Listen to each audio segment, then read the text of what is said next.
Morning. My name is Richard Wexler, and this is Caring in America, the podcast for caregivers and care recipients.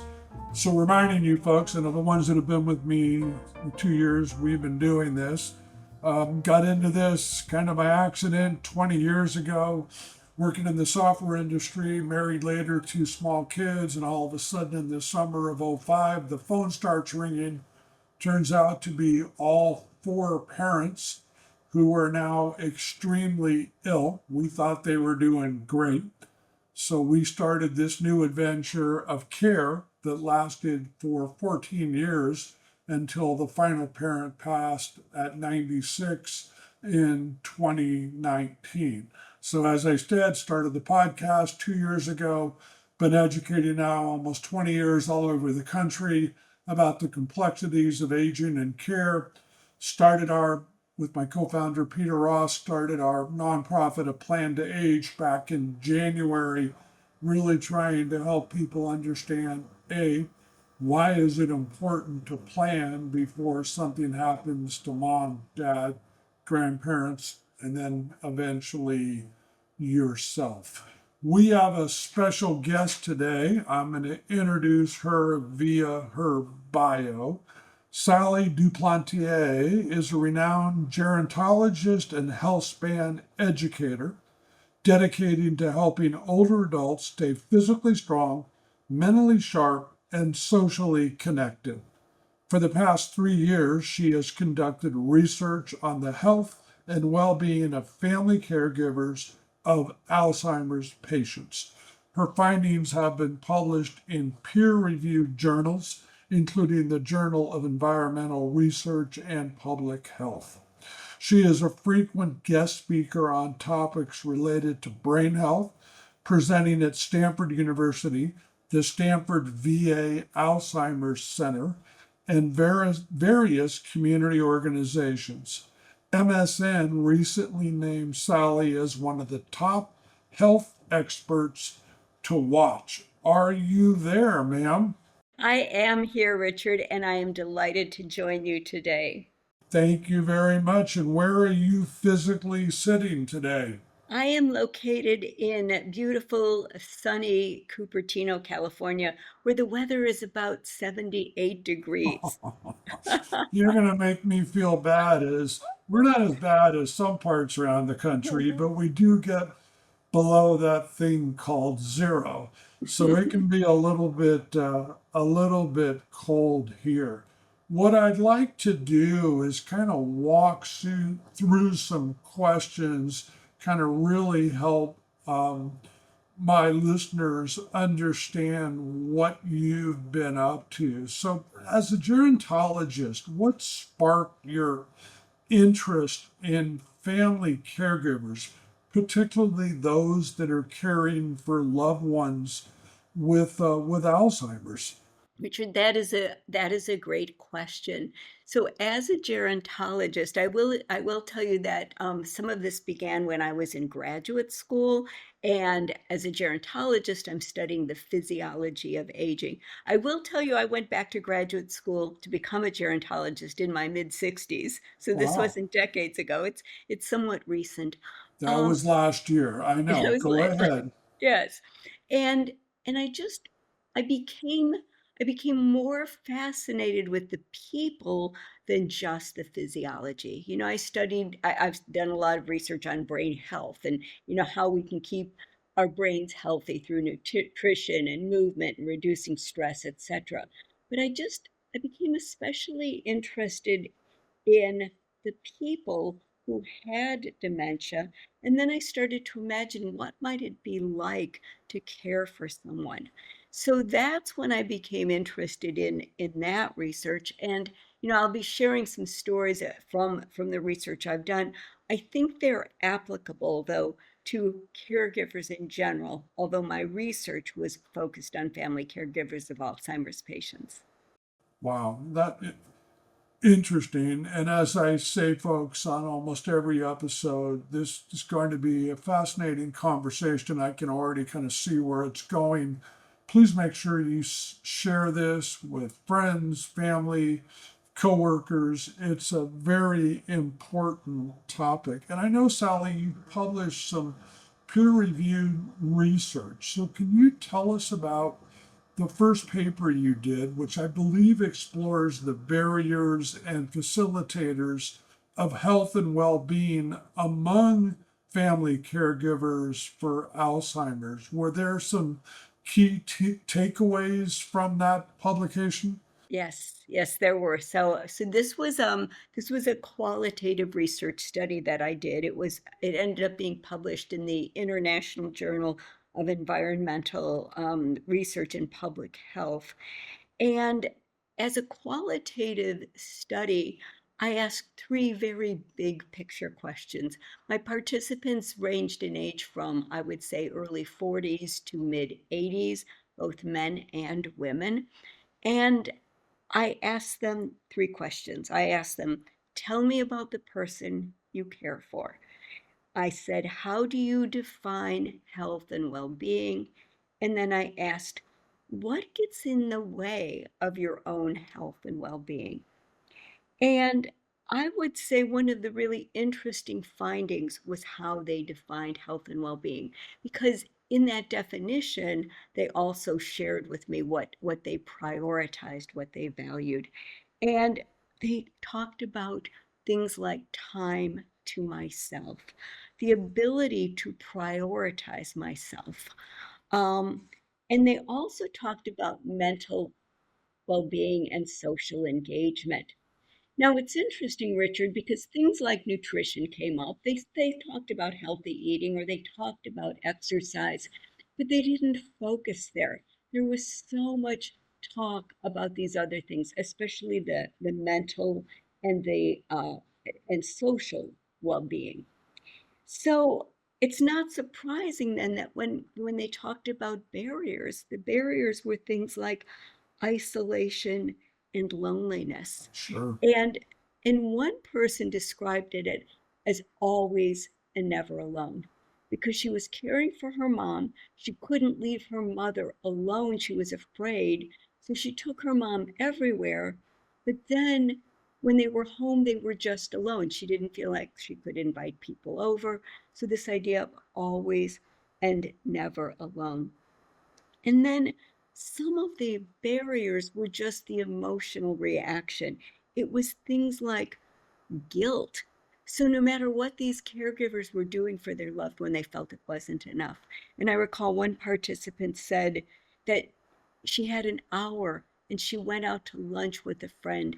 Then she felt guilty because she said, you know, Sally, I could have gone grocery shopping. We really need groceries, and I don't know when I'm going to be able to get those.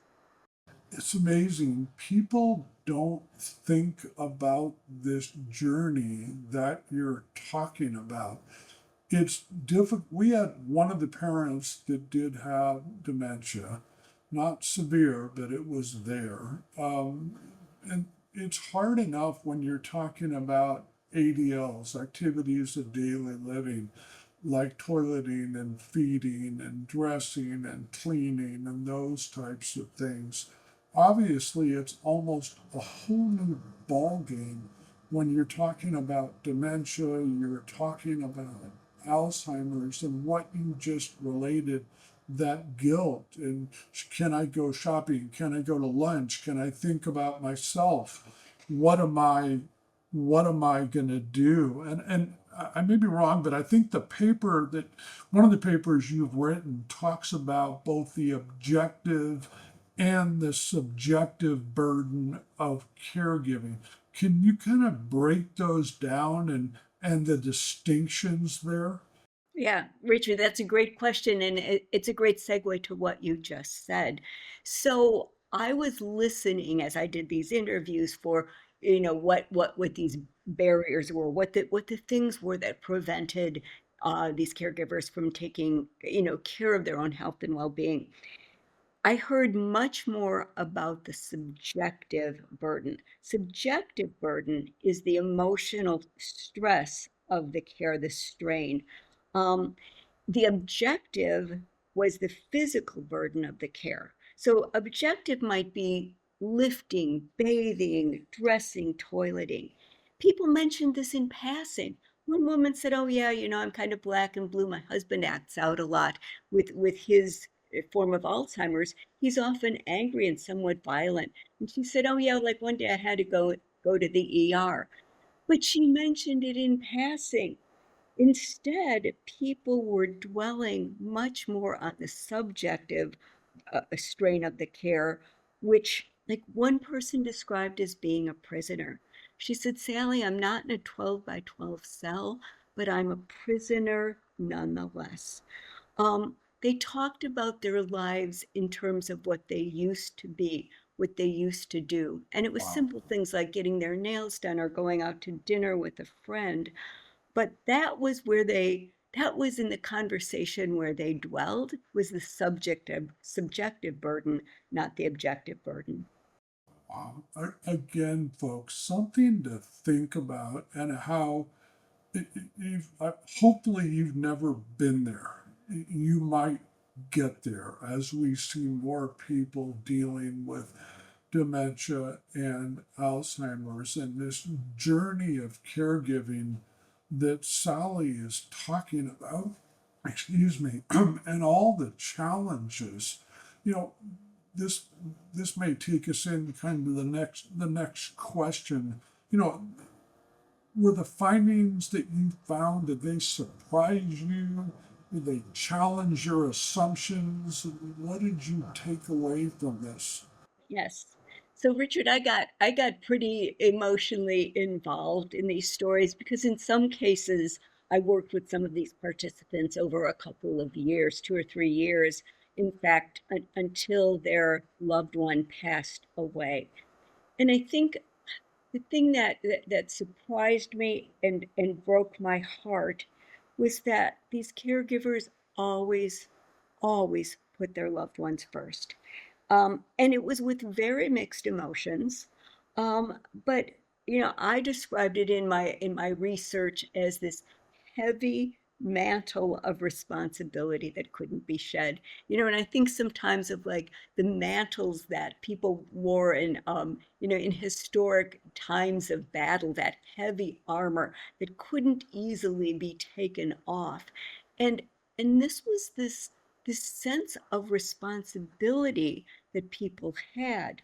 Um, I recall one person who was talking about how excited she was for a caregiver event, and it was really special. Their local Alzheimer's chapter had sponsored a luncheon for caregivers that was going to be on a boat, and the boat was going to go around this harbor, and it was going to be an hour and a half away to have lunch with other caregivers. And at the same time that she was talking about how excited she was to have this opportunity, she said, "But if my husband needs me that day, I will be here for him. I always choose him." Wow, this is just some amazing stuff, folks. In your second paper, I believe you kind of took a unique approach using poetry to convey the caregiver's experience. What led you to that format, and how did it possibly enhance the message? Yeah. Well, I've published numerous papers. I think I love this second paper more than anything. It's called A Mile in Their Shoes, and it was published in a journal called Qualitative Inquiry. And so what I felt, the first paper has gotten a lot of recognition, citations, etc. I just felt that we couldn't get deeply enough in expressing these conflicting and competing emotions because this caregiver experience was filled with anger and anguish and love and resentment. There were so many competing emotions, and I felt that when we organize this into themes, thematic analysis, when we just share quotes, it doesn't get deeply enough into the lived experience. So I used a form of qualitative inquiry called arts based research or poetic inquiry. And I used participant voiced poems. So I took 100 pages of transcript, what people actually said in these interviews, and then for four of the participants, I used their words, their voice, but I turned them into poems so that we could better understand the lived experience. Wow. And I don't know the answer to this question, folks, but I'm going to ask it anyways. Sally, would you be willing to read one of those poems so our listeners could hear it? Yeah.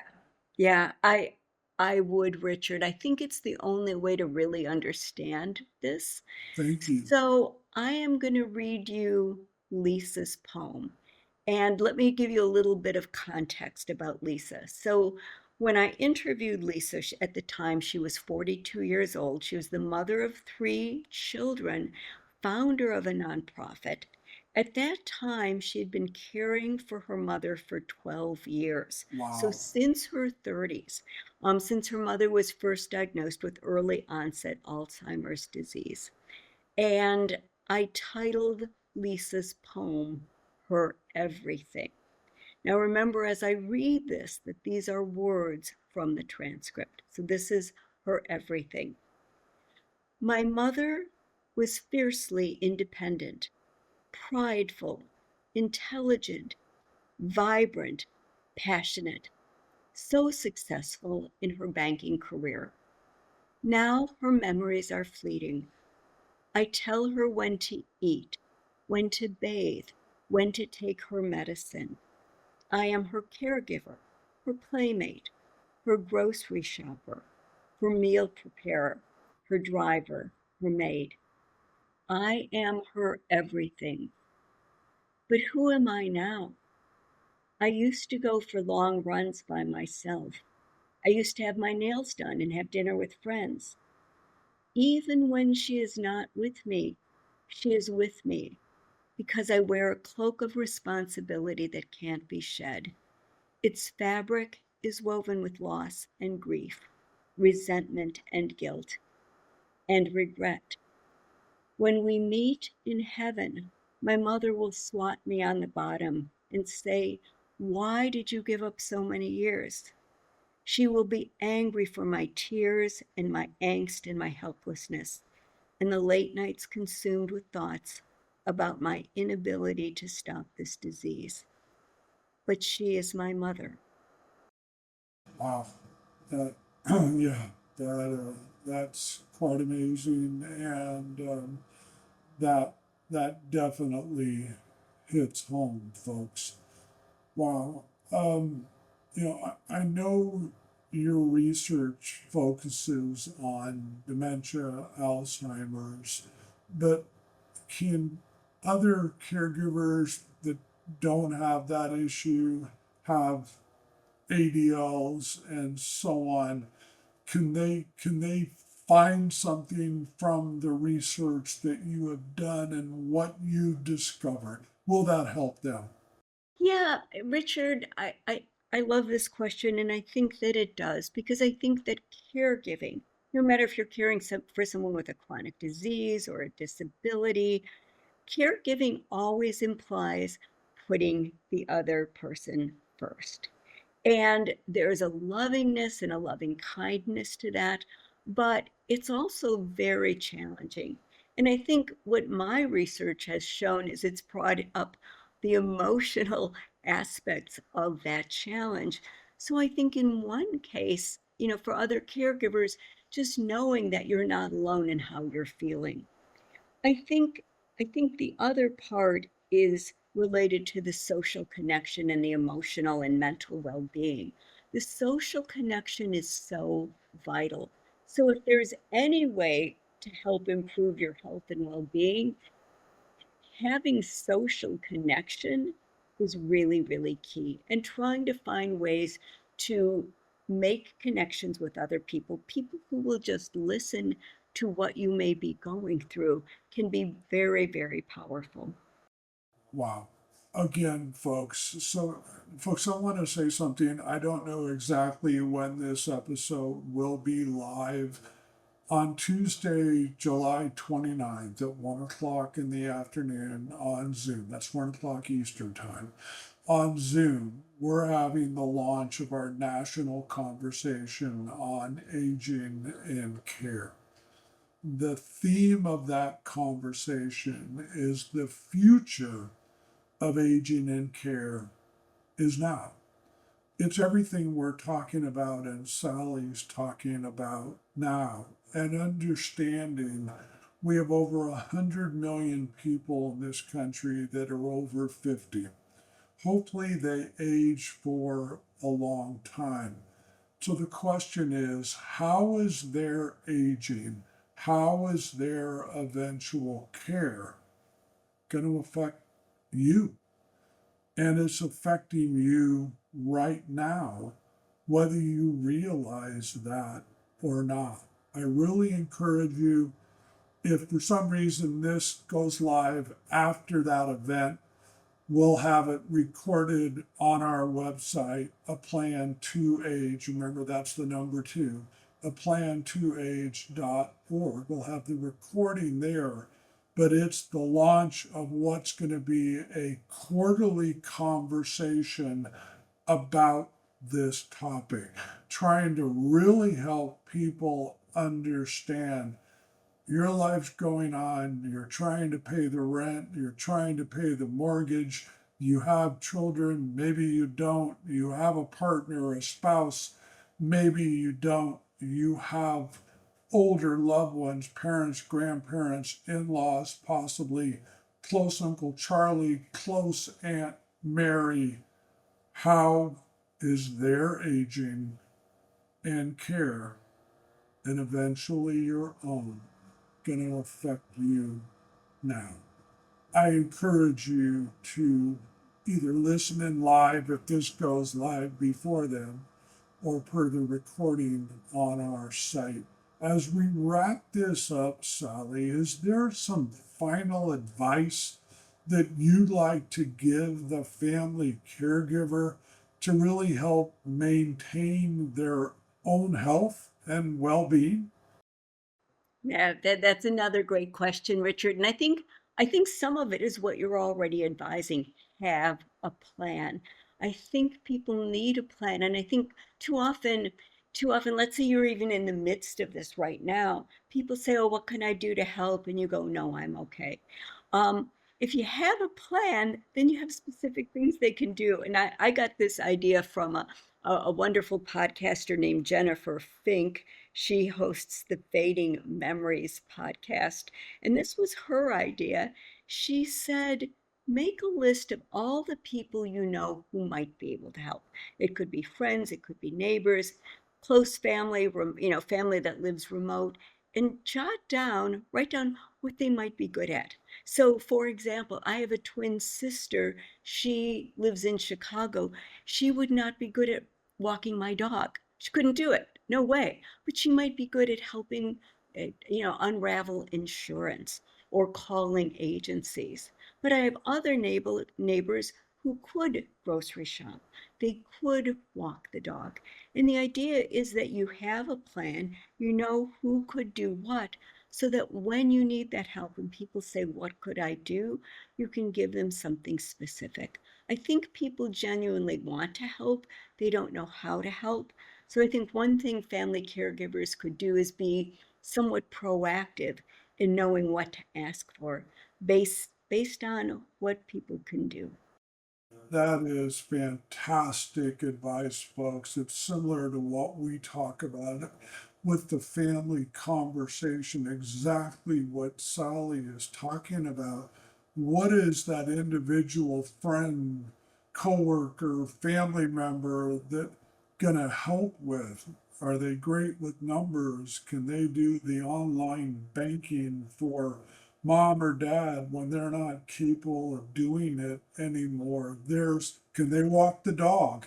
There's something that most people can do. And Sally also made a great comment. You may already be in it. And that of what you said, well, what can I do now? That conversation is never, never too late. you want to reach out to brothers and sisters and friends of mom and dad, if that's who you're caring for, someone's going to have some great ideas. Maybe together you come up with some great ideas. And what we just talked to, and what I asked her in that question, it's about so much, it's about mom and dad that are being cared for, but it's also about the well being of the caregiver or caregivers. So, as we do get ready to wrap up, Sally, and if people want to reach out to you, what do you want to give out? Email, phone number, website, all the Yeah, above? I'm Go gonna ahead. I'm gonna direct people to my website, which is myzinglife.com. And I will also share that on my website, you'll find out about my Wellness Wednesday webinars. So these are free and recorded webinars on topics related to healthy aging. We have amazing guest speakers who talk about, physical health, mental well-being. We have one coming up on August 6th that we're going to be talking about living with depression. And again, anyone can attend. There's no cost. If you can't attend real time, then you can always get the recording. Just be sure to register. It's myzinglife.com. Perfect, folks. This has been some great information. Sally, I want to thank you for being part of our conversation today. And folks, until we talk again, have yourself an awesome day.